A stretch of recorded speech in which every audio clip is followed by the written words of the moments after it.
You smell the sharp, chemical burn of hospital antiseptic mingling with the scent of stale coffee.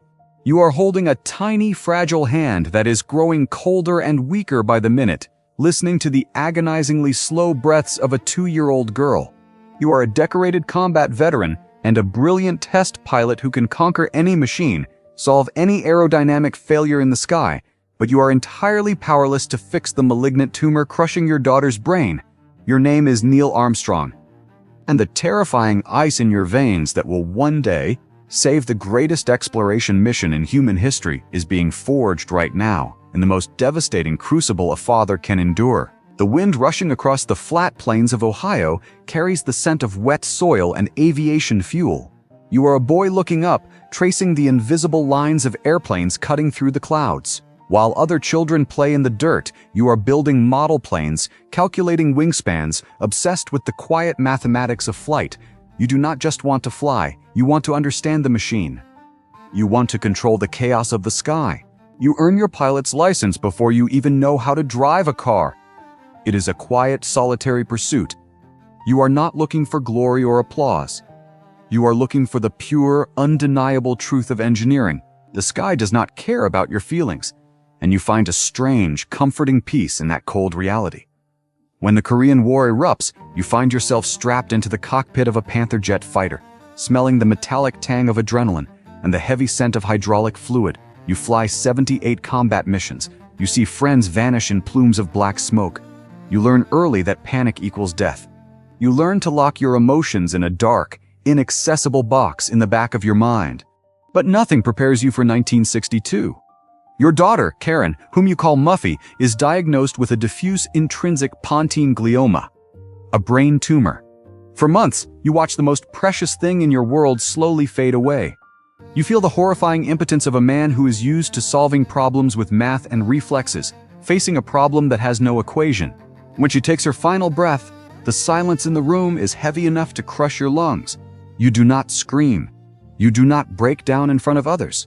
You return to work almost immediately, burying your grief so deep that no one at the National Aeronautics and Space Administration will ever see you cry. But what you do not know is that this unbearable trauma has permanently altered your psychological wiring in exactly 7 years. That same terrifying ability to compartmentalize paralyzing emotion will be the single trait that stands between you and a violent, explosive death on a gray, dust-covered wasteland. You bury yourself in the mathematics of test flying. The X-15 rocket plane becomes your sanctuary, strapped into a machine flying at Mach 5. Feeling the crushing weight of gravity on your chest, you do not have time to mourn.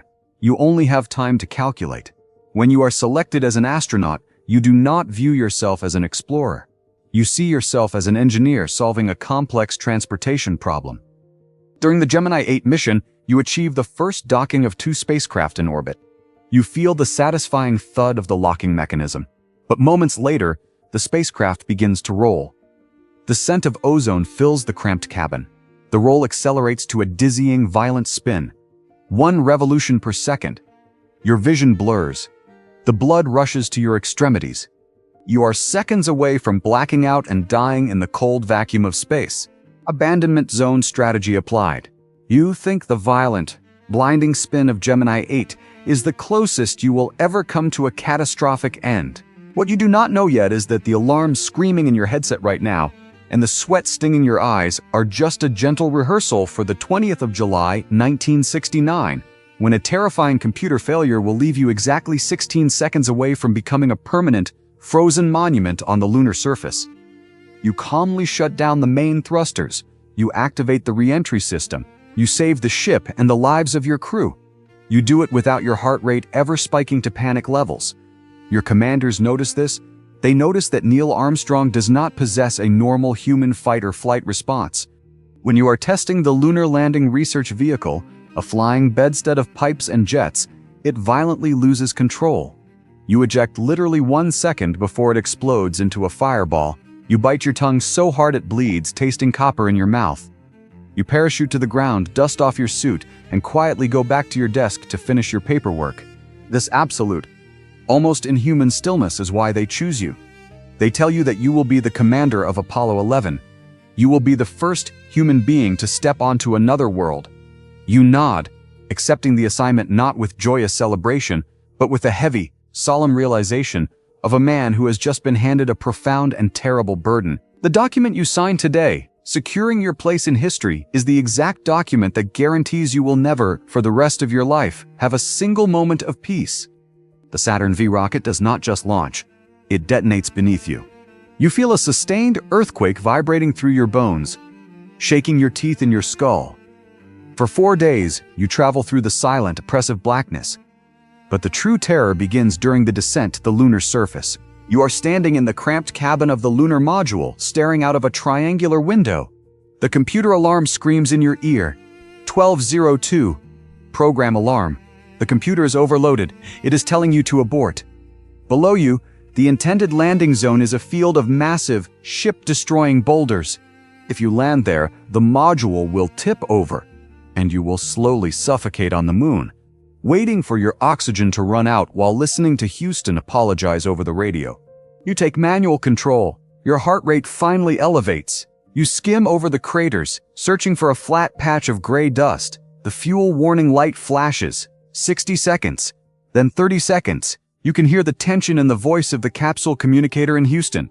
You are skimming the surface, kicking up a massive sheet of lunar dust that obscures your vision completely.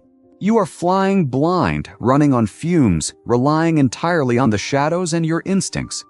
16 seconds of fuel remain when you finally feel the gentle, distinct bump of the contact probes. Engine arm off. You breathe out. You have survived. When you climb down that ladder and press your boot into the fine, charcoal-like powder of the lunar surface, you speak the words that will be etched into the memory of humanity forever. You smell the strange gunpowder scent of the moon dust clinging to your suit. You look up at the earth, a fragile blue marble suspended in an infinite sea of nothingness. You feel a profound, staggering sense of achievement. But the triumph is immediately eclipsed by the aftermath. When you splash down in the ocean and are locked inside a modified Airstream trailer for 21 days of quarantine, you look out through a small, thick glass window. The President of the United States is outside, waving at you. Cameras are flashing. Millions of people are screaming your name. You realize, with a cold, sinking feeling in your stomach, that the world outside that window no longer belongs to you. You went to the moon to solve an engineering problem, but you have returned as a myth, a symbol, a piece of public property. You sign your first autograph from inside that quarantine facility, believing your greatest achievement was a triumph of science and bravery. The piece of paper you are signing right now will be sold by a stranger decades later for thousands of dollars, teaching you a bitter, inescapable truth. You are no longer an engineer, you are a commodity. The years that follow are a slow, suffocating erosion of your identity. You embark on a global tour, visiting dozens of countries in a matter of weeks. You shake thousands of hands. You smile until your facial muscles ache. You give the same speech over and over again. You are paraded through streets like a victorious general, but you feel entirely hollow. You did not want to be a hero, you just wanted to fly. You try to retreat. You take a teaching position at a university in Ohio, desperately trying to return to the quiet mathematics that brought you peace as a boy. You buy a farm. You want to raise cattle and be left alone, but the world will not let you go. Strangers trespass on your land. Journalists camp outside your home. Every person who meets you expects you to impart some profound, mystical wisdom about the universe, but you only want to talk about aerodynamics. The pressure slowly crushes your personal life. Your marriage, which survived the death of your daughter and the terrifying risks of test flying, slowly disintegrates under the unbearable weight of your silent stoicism and the world's unrelenting intrusion. You separate. You retreat further inward. You stop signing your name completely. Not out of arrogance, but out of a paralyzing disgust. You learn that your forged signatures are circulating the globe, that people are dissecting your trash, that a barber who cut your hair for years literally swept up the clippings from the floor to sell your DNA to a collector for $3,000. The betrayal stings more than any physical wound. The people around you do not see Neil Armstrong the man, the father who mourned his daughter, the engineer who solved the fuel crisis. They only see the icon. They only see a walking, breathing monument that they want to carve a piece off for themselves. You realized that your footprint on the moon was not just a mark of human progress, it was the tombstone of your own privacy. You spend your final years quietly, fighting to protect the small fragments of normalcy you have left. When you pass away in the year 2012, at the age of 82, following complications from cardiovascular procedures, the entire planet pauses. News stations interrupt their broadcasts. Presidents release solemn statements. The world mourns the loss of the ultimate pioneer. But the tragedy of your legacy is profound. The history books will forever celebrate the 24 hours you spent on the lunar surface. They will build statues of you in your pressurized suit. They will name schools, streets, and craters after you. But they will completely ignore the 43 years you spent back on Earth, trapped in the inescapable prison of your own fame. You never wanted to be the face of an era.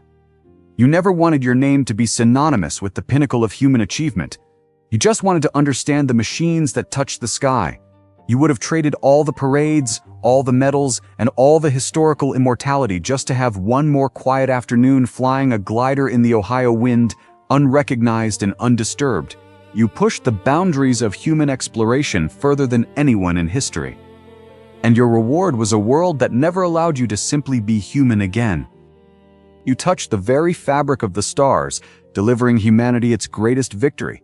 But the world demanded your name, your face, and your quiet life as payment in full. You conquered the moon, only to realize that Earth had become an inescapable cage of adulation and greed. If you were given the chance to make history, knowing that achieving your greatest dream would mean you could never have a normal day, trust a stranger, or walk unrecognized for the rest of your life, would you still step out of that module? Tell me in the comments. I want to know if the glory is worth the ghost you become. If this story made you feel the crushing weight of the helmet, leaving a like helps more people experience the quiet, heavy truth behind the history books. And if you want to keep living the visceral reality of those who paid the ultimate price, subscribing guarantees you will not miss the next journey. If the absolute isolation of Neil Armstrong haunted you, wait until you meet our next subject, a woman who mapped the very blueprint of human life itself, who did everything perfectly, only to have her life's work stolen by the men who would later smile and accept the Nobel Prize in her place. The next life is waiting for you on the screen.